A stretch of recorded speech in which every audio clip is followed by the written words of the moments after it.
now.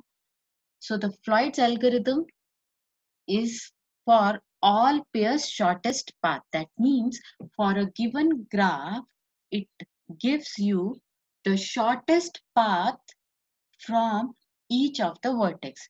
That is, from vertex 1, you will be having for 2, 3 and 4. For second vertex, you will have for 1, 3 and 4. For third vertex, 1, 2 and 4, and from the fourth vertex to 1, 2 and 3. So that means from each vertex to the other vertex, it tries to find out the shortest path. Now this looks similar to Dijkstra's algorithm, where Dijkstra's algorithm work for single source shortest path. So instead of giving all this 4, it only gives for 1, either from 1, 2, 3, 4, because it says single source shortest path, whereas this one says all pair shortest path. So shortest path between each of the nodes is given through this Floyd's algorithm. And there are two major differences. Yes, the Dijkstra's algorithm work for n square of time complexity in the worst case, but in the best case, it works for V of log E. Now, if we are considering the worst case and this takes n square, then this also take. So you are doing it for n number of vertices. So this is n, which is big O of n cube. Yes. And Floyd's algorithm also takes n cube of time complexity. So the only difference between the two algorithms is that Floyd's algorithm allow for negative edges, but it makes sure that they do not have a cycle of negative edge. Let's say I'm talking about this edge, instead of 2, let me put here as -2. So if there is a cycle that exists 1 to 2, 2 to 3 and 3 to 1. So there is a cycle. Yes. So if there is a cycle, it should not have a negative edge in the cycle. If I have a path such that there is no cycle, so from 1 to 4, then 3 and 1. So between this, there is no cycle. So here I can use a negative edge, but if I have a cycle existing, then I should not have a negative edge, because we are looking for the shortest path.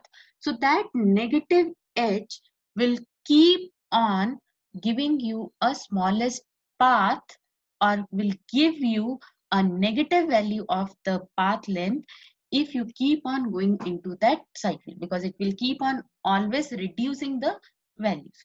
So only thing that if there is a cycle that exists within the graph, that cycle should not have a negative length. Otherwise, Floyd's algorithm allows for a negative edge. Okay. So this Floyd's algorithm, as we have talked earlier, this is having the basis on your Warshall algorithm. That means we start with the weight matrix. In that case, we have started with the adjacency matrix. In this case, we'll start with the weight matrix, or what we call it as the distance matrix. Yes, we say it as D0 because that gives us the initial values of the distances. So 1, 2, 3, 4 and 1, 2, 3, 4. So let's quickly write the distance matrix. There is no self loop. So we know 1, 2, 3, 4. These are all 0. 1 to 2, there is a path with 3. 1 to 3, there is no direct path. So we'll put it as infinite value. 1 to 4, it is a direct path of 7. 2 to 1, there is a path of length 8. 2 to 3, there is a path length of 2. 2 to 4, there is no direct path length. So we are going to make it infinite. 3 to 1, there is a direct path length of 5. 3 to 2, there is no direct path. 3 to 4, it is a path length of 1. 4 to 1, there is a path length of 2. 4 to 2, there is no direct path length. 4 to 3 also, there is no direct path. Yes, so this is what we have for our matrix. Yes, so this is our distance matrix. Now from this distance matrix, we need to convert this such that the final matrix give us a value where 1 to 1, 2, 3, 4, what are the distances, the shortest distances that will be included. 2 to 1, 2, 3, 4 vertex, it will be included. 3 to 1, 2, 3, 4, it will be included. 4 to the remaining ones, it is going to be included. Now, in the previous case, we have changed the diagonal values also. Let's say 1 to 2, there is a path, 2 to 3 and 3 to 1. Yes. So is there a path from 1 to 1? Yes, we said 1 to 1 there is a path because there is no self loop, but 1 to 2, 2 to 3 and 3 to 1, there is a path that exists. But herein, when we are talking about the minimum distance, we assume that 0 is the minimum value.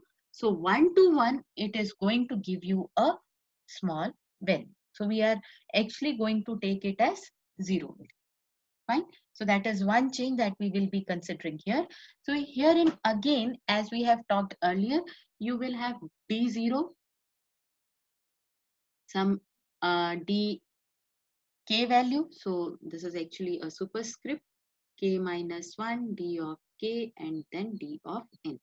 So here this k value indicate that it is the kth intermediate node. So if this is the direct path that are given within the graph. So if I have to choose first as the intermediate vertex, then I will be writing it as 1. So what will be the changes if I take 1 as the intermediate one?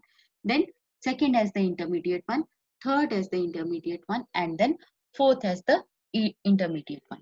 So how it says is, pictorially what it says is, let's say you have a vertex Vi and you have a vertex Vj. If there is a direct path that exists, it should have a distance ij value in your k minus 1.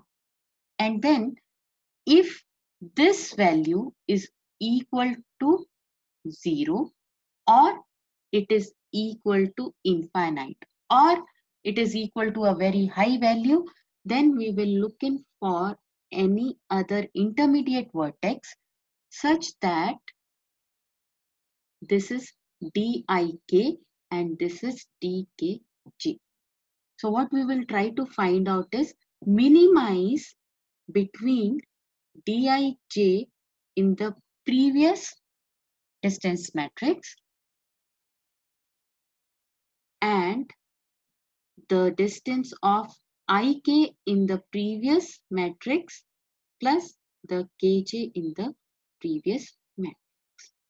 Yes, let's say we'll try to put in the values of I and j. Yes, so there is no direct path from 1 to 3. Is there a path from 1 to 3? No. 1 to 3, it is infinite. Then, if we are taking the second vertex as the intermediate one, as we have done for the Warshall algorithm, we will be looking for the path from 1 to 2 plus 2 to 3. 1 to 2, it gives you 3, and 2 to 3, it gives you 2. Yes, 1 to 2, it is 3, and 2 to 3, it is 2. So the addition of the 2 will give you 5. Earlier, it was telling that 1 to 3, it is infinite, but if you take the second vertex as intermediate, it will become 5. So when you are working with the D2, k value is 2. So when you are working with the D2 matrix, this will become 5. Yes. So let's quickly check how the matrices change. So this is the only formula that we are going to use here. So let's see what will be the value of D1 quickly here.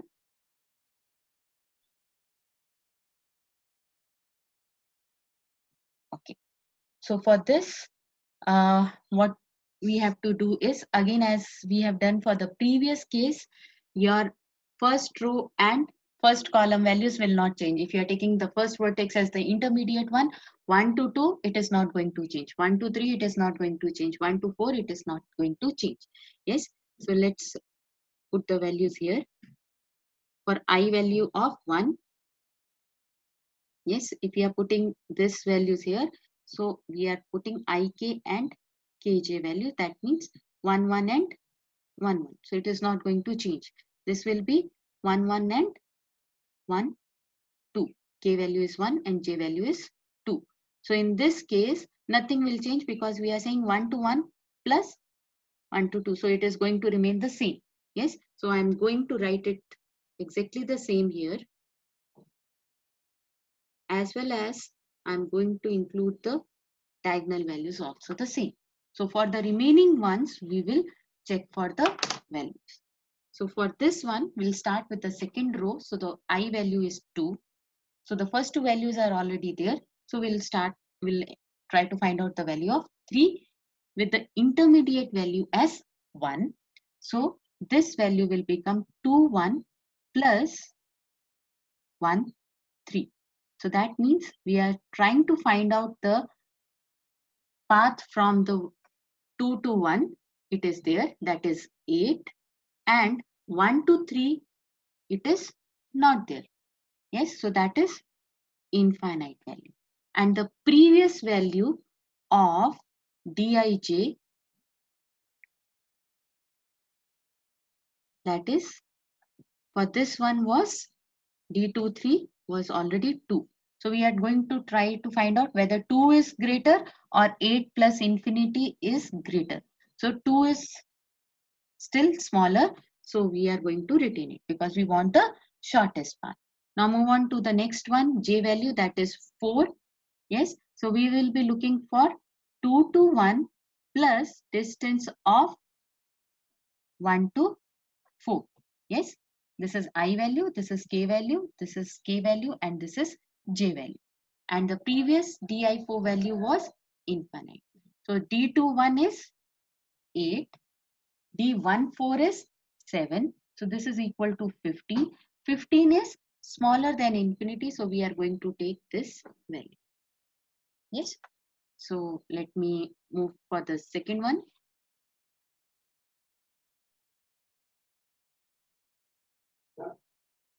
Let me put the dij value here so it becomes easier to compare. I value in this case is 3. So 1 is already there. So we are going to start with 2. And the k value is 1. So this we are going to work for 3, 1 plus distance of 1, 2. And this is d32. d31 is 5. d12 is 3 and d32 is infinite. Yes, so 8 is less than infinity, so we are going to include this value. Yes, and in this case, next one, j value, we are going to take it as 4. So you will have d31 plus d14. d14 is 1 and this value is d31, that is 5, d14, that is 7. So this is greater, 1 is small, so it will be retained. Yes, so let's move on to the last row here. I value is equal to 4, j value is equal to 2 and j value equal to 3 that we are going to calculate. K remains as 1 for both the cases. So this one will be d41 plus d12 and this one will be d41 plus d13. So you can see that the first vertex has become the intermediate vertex for the 2. So d41 is 7. So we are looking into the previous matrix, not this matrix. Okay. So d41 is 7. d12 is 3. Sorry, d41. d41 is 2 and d12 is 3. So this is equal to 5 and d42 was infinite. So 5 is less than the infinity value. So this will be taken. d41 is 2 and d13 is, earlier it was infinite value. Yes, and the previous value was infinity, so infinity is less than infinity, so it remains as infinite. See, we are not taking any other values. It has to be from the previous matrix. So once we have the D1 matrix, we will now try to find out the D2 matrix.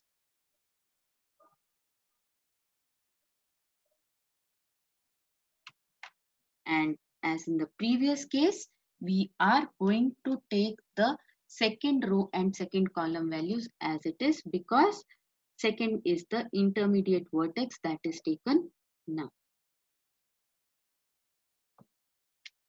Yes, so let me highlight this, that this row is same and this column is same from the previous one. We are not going to make any changes over this. As well as our diagonal values will remain the same. So starting for this value, so you have I value, J value, K value, and we are DIK and DKJ values we will try to find out, and we'll compare it with DIJ value. So I value is 1, J value will be 3 and 4 in this case. So when it is 3 and 4, K value we are taking as 2. So D13 we will be actually looking for D12 plus D2 3. D12 in the previous case was 3 and D23 was 2. So this is equal to 5 and the previous value was infinity. So 5 is less than the infinite value. So we will get the 5 value here. Fine. Next value is for 4. So we will be looking in for D12 plus D24. D12 is 3 and D12 is 3 and D24 was 15. So that is 18. 18, is it less than the previous value? No, previous value is smaller, so we are going to keep this. Yes, so let me quickly put the values into this matrix so that we move on to the next one and you guys can compute for the remaining. So from D2 matrix, we will check for the D3 matrix.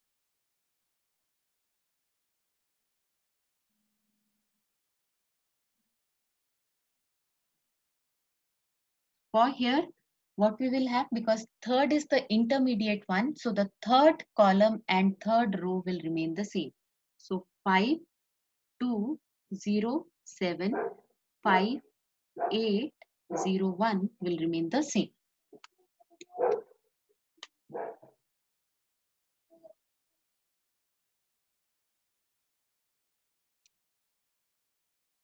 As well as whatever were our diagonal values, that will remain the same. Yes, so let's start with the I value equal to 1. Yes, and the J value equal to 2 and the K value is 3. So right now I is 1, J is 2 and the K value is 3. So we are going to look at 1, 3 and 3, 2.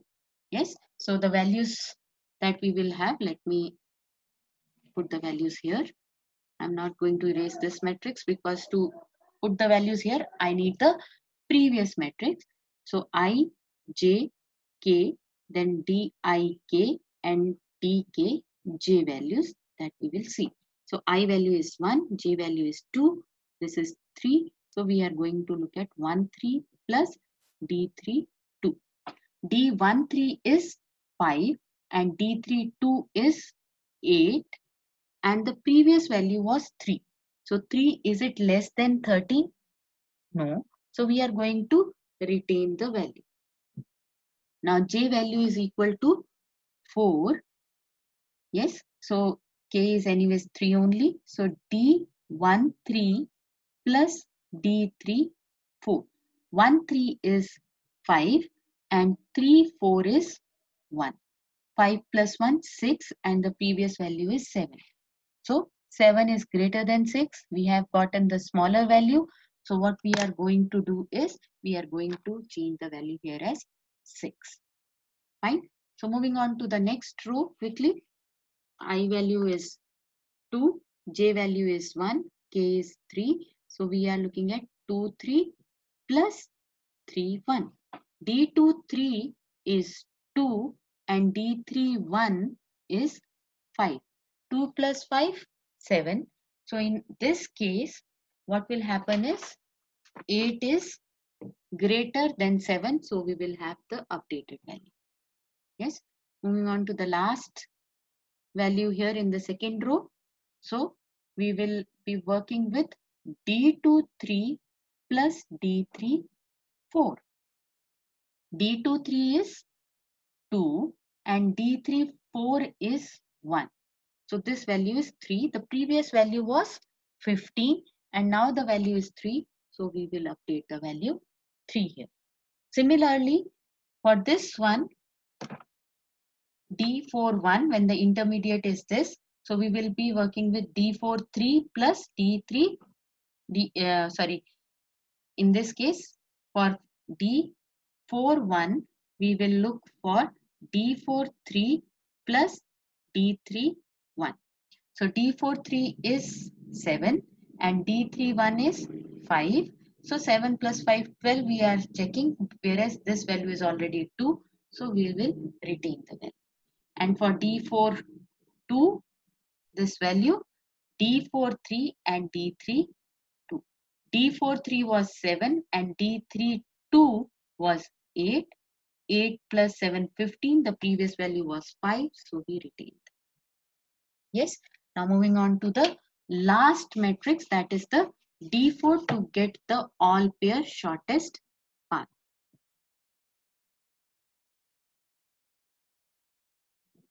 Yes, students, when you have to write the output in your textbook, when you will see the output will only include the row and column values and the updated values.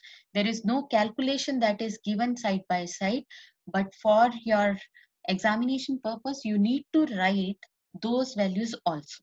Yes, let's quickly write the fourth column and fourth row values because that will remain the same, as well as the diagonal values. Because there is no negative edge, so we know that 0 is going to remain the same. Okay. Yes. So starting from here, so we have to find D1, 2. So with the 4 as the intermediate one, so we are actually looking for D1, 4 and D4, 2. So D1, 4 is 6 and D4, 2 is 5. So 6 plus 5 is 11. The previous value is 3. So it will remain as it is. Yes. Next one is D1, 3. So for D1, 3, we are going to look at D1, 4 and D4, 3. So D1, 4 is 6 and D4, 3 is 7. 7 plus 6, 13. Previous value was 5. So it is taken as it is. Yes. So let's see what happens for D2, 1. For D2, 1, the intermediate is the fourth vertex. So we are going to look for this. D2, 4 and D4, 1.